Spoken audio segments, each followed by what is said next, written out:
Hello friends, welcome to my next video. ഞാനിന്ന് തയ്യാറാക്കാൻ പോകുന്നത് നോർത്ത് ഇന്ത്യൻ സ്റ്റൈലിലുള്ള സമോസയാണ്.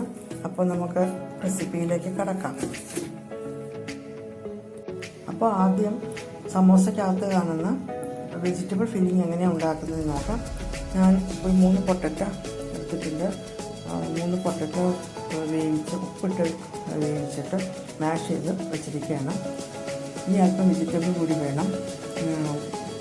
ഗ്രീൻ പീസ് കുറച്ച് പീനട്ട്, പച്ചമുളക് 2 പച്ചമുളക് അരിഞ്ഞത് കേട്ടോ, അല്പം ഉപ്പ്, ഗരം മസാല ഇതെല്ലാം വേണം. ഉപ്പും കുരുമുളക് ചേർത്ത്, മഞ്ഞൾപ്പൊടി, മുളക് പൊടി.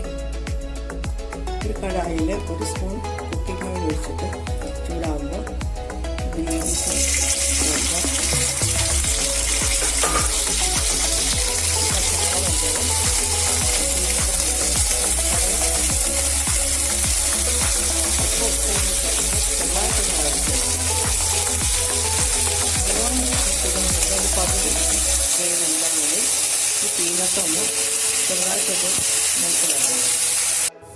പീനട്ടും ഗ്രീൻ പീസും ചെറുതായിട്ട് വഴഞ്ഞ് വന്നിട്ടുണ്ട്. ഇനി അല്പം മുളക് പൊടി ചേർക്കുക. നിങ്ങളുടെ എരിവിനനുസരിച്ച് മുളക് പൊടി ചേർക്കാം. കുറച്ച് മഞ്ഞൾപ്പൊടി, പിന്നെ ഗരം മസാല ചൂടാക്കി പൊടിച്ച് വെച്ചിരിക്കുകയാണ്, അതും കൂടി ആഡ് ചെയ്യണം കേട്ടോ. അപ്പോൾ ചെറുതായിട്ടൊന്ന് ഇത് തന്നിട്ടൊന്ന് ചെറുതായിട്ടൊന്ന് ചൂടാവട്ടെ.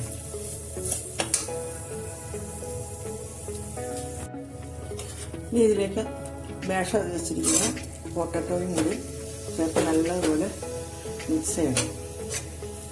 നല്ലതുപോലെ മിക്സ് ചെയ്യണം കേട്ടോ. മസാല എല്ലാം കൂടി നല്ലവണ്ണം മിക്സ് ആവട്ടെ. ഉപ്പ് പോരാന്നുണ്ടെങ്കിൽ കുറച്ചുകൂടി നിങ്ങളുടെ ആവശ്യത്തിന് ഉപ്പ് ആഡ് ചെയ്യണം. മസാലയും പൊട്ടറ്റോയും നല്ലോണം മിക്സ് ആയിട്ടുണ്ട്. ഈ ഫൈനലായിട്ട് നമ്മൾ കഴിഞ്ഞിട്ട് ഇച്ചിരി അല്പം ഒരു മുഴുവൻ മല്ലിയില്ലേ, ആ മല്ലി ഒന്ന് വേണ്ടിക്കൂടെ ഒന്ന് ചേർക്കണം. ഇപ്പം മല്ലിയില അരിഞ്ഞതുകൊണ്ട് മല്ലിയില ഒരു ടേസ്റ്റാണ്. സമോസയ്ക്ക് നല്ല ഒരു ഫ്ലേവർ കിട്ടുന്നത്. സമോസ കഴിക്കുമ്പോൾ നല്ലൊരു ടേസ്റ്റ് വരുമ്പോൾ മല്ലിയിലയുടെ ടേസ്റ്റാണ്. അപ്പോൾ ഫില്ലിങ്ങിനുള്ള മസാല തയ്യാറാക്കി കഴിഞ്ഞു. ഇത് നമുക്ക് അങ്ങോട്ടൊന്ന് മാറ്റി വെക്കാം. ഇനി അടുത്തതായിട്ട് സമോസയുടെ കവറിങ് എങ്ങനെ ഉണ്ടാക്കുന്നത് നോക്കാം. കവറിങ്ങിന് വേണ്ടിയിട്ട് ആദ്യം ഒരു 1.5 കപ്പ് മൈദ എടുക്കുക. 1.5 കപ്പ് മൈദ എടുത്തിട്ടുണ്ട്. അതിൽ അല്പം കുരുമുളക് ഒന്ന് ചതച്ചിട്ടാണ് കേട്ടോ. 5-6 കുരുമുളക് എടുത്ത് ചതച്ചൊന്ന് ചേർക്കുക. ഒരു 1/4 ടീസ്പൂൺ കറുത്ത വെള്ളം കൂടി ചേർക്കുന്നുണ്ട്. ഞാൻ അല്പം ഉപ്പ് ചേർക്കുന്നുണ്ട്. ഈ നമ്മുടെ ടേസ്റ്റിനനുസരിച്ച് ഉപ്പ് കൂടി ചേർക്കുക. കുരുമുളക്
സാധാരണ വെള്ളം ഒഴിച്ചിട്ട് ചപ്പാത്തി മാവ് കുഴക്കുന്നതിനകത്ത് ഈ മൈദ കുഴയ്ക്കുക. ഒത്തിരി വെള്ളം കൂടിപ്പോരുത്. കുഴച്ച് വരുമ്പോൾ ചപ്പാത്തിക്ക് കുഴക്കുന്നതിനേക്കാളും കുറച്ചുകൂടി കട്ടിയായിട്ട് വേണം കുഴക്കേണ്ടത്. മൈദ നല്ലതുമാതിരി കുഴച്ചെടുത്തിട്ടുണ്ട് വെള്ളം ചേർത്ത്. അല്ലേ, ഇത്രയും കട്ടിയായിട്ട് കുഴക്കണം. ഓൾറെഡി വെള്ളം ഒഴിക്കുമ്പോൾ നെയ്യ് ചൂടാക്കി വെച്ചതല്ലേ, അപ്പം നെയ്യ് ഓൾറെഡി വെള്ളം ഒഴിക്കുമ്പോൾ കുറച്ചൊന്ന് ഹാർഡാവും. അതുകൊണ്ടുള്ള ഹാർഡ്നെസ് ഇന്നത്തെ തരും. ഇത്രയൊന്ന് കട്ടിയായിട്ട് ഇരിക്കണം കേട്ടോ. ഇനി കുഴച്ച് വെച്ച മാവ് ഇനി ചെറിയ ബോൾസാക്കി എടുക്കുക. ബോൾസാക്കി എടുത്തിട്ട് ചപ്പാത്തിക്ക് പരത്തുന്ന കണക്ക് പരത്തിയെടുക്കുക. നല്ല കട്ടി കുറച്ച് പരത്തിയെടുക്കണം. എങ്കിലും നല്ലതുപോലെ മുരിഞ്ഞ് ആകമൊക്കെ വെന്ത് പരത്തിയിട്ട് ഇതിന് ഹാഫായിട്ടൊന്ന് ഡിവൈഡ് ചെയ്തെടുക്കണം.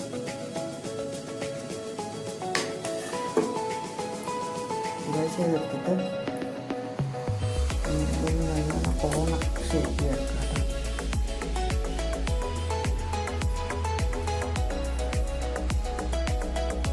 ഇങ്ങനെ മടക്കി കോൺ അല്പം വെള്ളം ഒന്ന് നനച്ചു കൊടുക്കും. ഈ സൈഡും കൂടി ഇതിൻ്റെ പുറത്തേക്ക് അതേമാതിരി കുട്ടിക്കാക്കാം.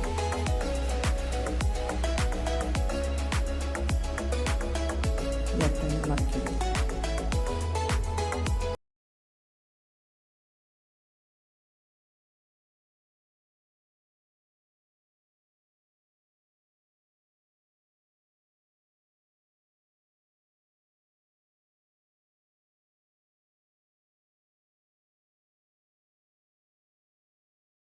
എടുത്തിട്ട് അതിനകത്ത് മസാല ഫില്ല് ചെയ്യാം.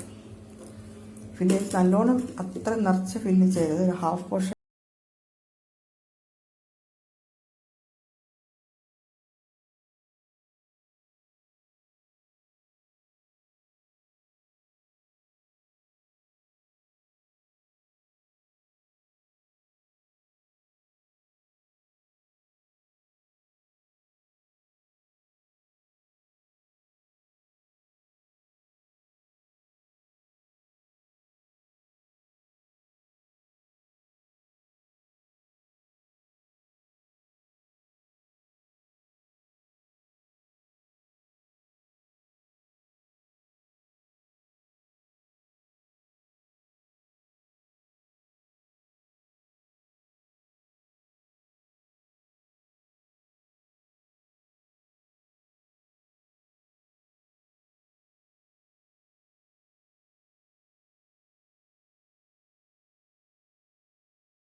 ഇതിനകം നമുക്കുണ്ടാക്കാൻ പറ്റുന്നതാണിത്.